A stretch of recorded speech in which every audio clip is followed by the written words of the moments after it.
हाय दोस्तों, कैसे हैं आप लोग। मैं मिस गीता ब्लॉग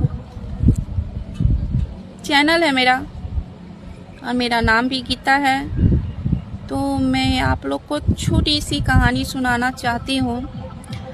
कहानी से हम कुछ सीख ले सकते हैं, हम अपनी ज़िंदगी में उसे उतार सकते हैं। तो कहानी कुछ यूँ है कि दो दोस्त होते हैं। एक दोस्त बहुत गरीब होता है तो दूसरा दोस्त उसकी मदद करता है।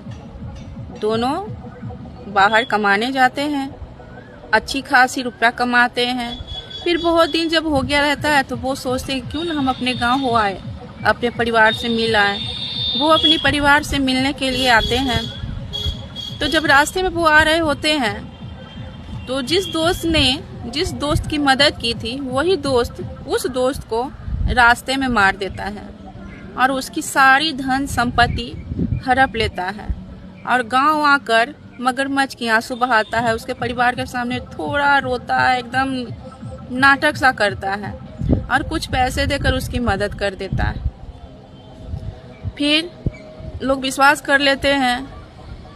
फिर वो उसके पैसों से अपनी खुशहाल जिंदगी जी रहा होता है। एक दिन उसके घर में नन्हा मुन्ना सा बालक का आगमन होता है। वो बालक धीरे धीरे बढ़ने लगता है।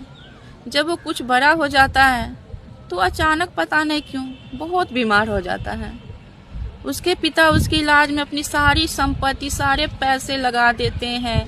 देश विदेश तक उसकी इलाज हो जाती है, फिर भी बच्चा ठीक होता नहीं है। तो कुछ दिन के बाद वो बच्चा अपने पिता को बुलाता है। पिता उसके आते हैं, उसके सामने बहुत ठाक्का मार के खूब हंसता है। उसके पिता कहते हैं, बेटे मैं तुम्हारी बीमारी से परेशान हूँ, मैंने अपना सब कुछ तुम पे लगा दिया तुम्हारी इलाज के लिए, लेकिन तुम ठीक नहीं हुए और हंस क्यों रहे हो।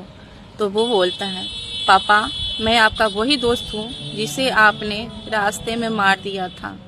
आपने मेरा जितना संपत्ति लिया था, जितने पैसे हड़पे थे, मैं उतना अपना पैसा ले चुका हूँ, मैं अपना हक ले चुका हूँ।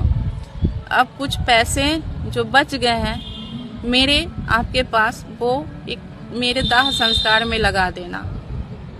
तो कहानी तो बहुत बड़ी है भाइयों दोस्तों, लेकिन मैंने इसे छोटा करके बताया आपको। हम जो कर्म करते हैं ना वो पीछे नहीं रहता, साथ चलता है।